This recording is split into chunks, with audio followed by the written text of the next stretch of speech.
La politique d'Aristote, livre 4e, chapitre 8. Sommaire. Suite. Réduction des éléments politiques de la cité à deux seulement dans le gouvernement parfait.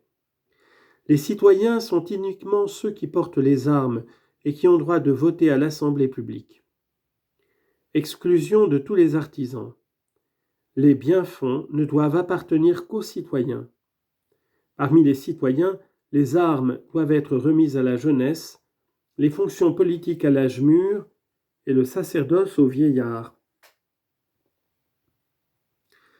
Après avoir ainsi posé les principes, nous avons encore à examiner si toutes ces fonctions doivent appartenir sans distinction à tous les citoyens. Trois choses ici sont possibles. Ou bien tous les citoyens seront à la fois et indistinctement laboureurs, artisans, juges et membres de l'Assemblée délibérante, ou bien chaque fonction aura ses hommes spéciaux. Ou enfin, les unes appartiendront nécessairement à quelques citoyens en particulier, les autres appartiendront à la masse.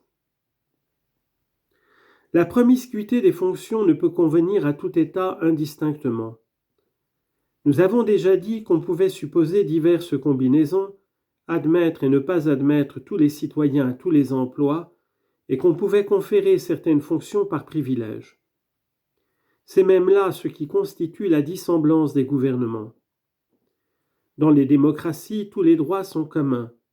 C'est le contraire dans les oligarchies. Le gouvernement parfait que nous cherchons est précisément celui qui assure au corps social la plus large part de bonheur. Or, le bonheur, avons-nous dit, est inséparable de la vertu. Ainsi, dans cette république parfaite où la vertu des citoyens sera réelle, dans toute l'étendue du mot, et non pas relativement à un système donné, ils s'abstiendront soigneusement de toute profession mécanique, de toute spéculation mercantile, travaux dégradés et contraires à la vertu. Ils ne se livreront pas davantage à l'agriculture. Il faut du loisir pour acquérir la vertu et pour s'occuper de la chose publique. Reste encore la classe des guerriers et la classe qui délibère sur les affaires de l'État et du procès. Ces deux éléments-là, surtout, semblent devoir constituer essentiellement la cité. Les deux ordres de fonctions qui les concernent seront-ils remis à des mains séparées ou réunis dans les mêmes mains? À cette question aussi, la réponse est évidente. Ils doivent être séparés jusqu'à un certain point, et jusqu'à un certain point réunis. Séparés parce qu'ils se rapportent à des âges différents et qu'il faut ici de la prudence, là de la vigueur. Réunis parce qu'il est impossible que des gens qui ont la force en main et qui peuvent en user se résignent à une soumission éternelle. Les citoyens armés sont toujours les maîtres de maintenir ou de renverser le gouvernement. Il n'y a donc qu'à confier toutes ces fonctions aux mêmes mains, mais seulement à des époques différentes de la vie et comme l'indique la nature elle-même. Puisque la vigueur appartient à la jeunesse et la prudence à l'âge mûr, qu'on partage les attributions d'après ce principe aussi utile qu'équitable et qui repose sur la diversité même des mérites.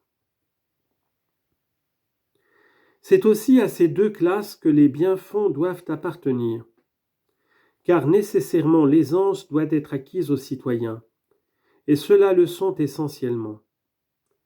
Quant à l'artisan, il n'a pas de droit politique, non plus que toute autre classe étrangère aux nobles occupations de la vertu. C'est une conséquence évidente de nos principes. Le bonheur réside exclusivement dans la vertu, et pour dire d'une cité qu'elle est heureuse, il faut tenir compte non pas de quelques-uns de ses membres, mais de tous les citoyens sans exception. Ainsi, les propriétés appartiendront en propre aux citoyens, et les laboureurs seront nécessairement ou des esclaves ou des barbares ou des serfs. Enfin, parmi les éléments de la cité reste l'ordre des pontifes, dont la position est bien marquée dans l'État. Un laboureur, un ouvrier ne peut jamais arriver aux fonctions du pontificat. C'est aux citoyens seuls qu'appartient le service des dieux. Or, le corps politique est divisé en deux parties, l'une guerrière, l'autre délibérante. Mais comme il est à la fois convenable et qu'on rende un culte à la divinité, et qu'on assure le repos aux citoyens épuisés par l'âge, c'est à cela qu'il faut remettre le soin du sacerdoce. Tels sont les éléments indispensables à l'existence de l'État, les parties réelles de la cité. Elle ne peut d'une part se passer de laboureurs, d'artisans et de mercenaires de tout genre, mais d'autre part, la classe guerrière et la classe délibérante sont les seules qui la composent politiquement. Ces deux grandes divisions de l'État se distinguent encore entre elles, l'une par la perpétuité, l'autre par l'alternative des fonctions.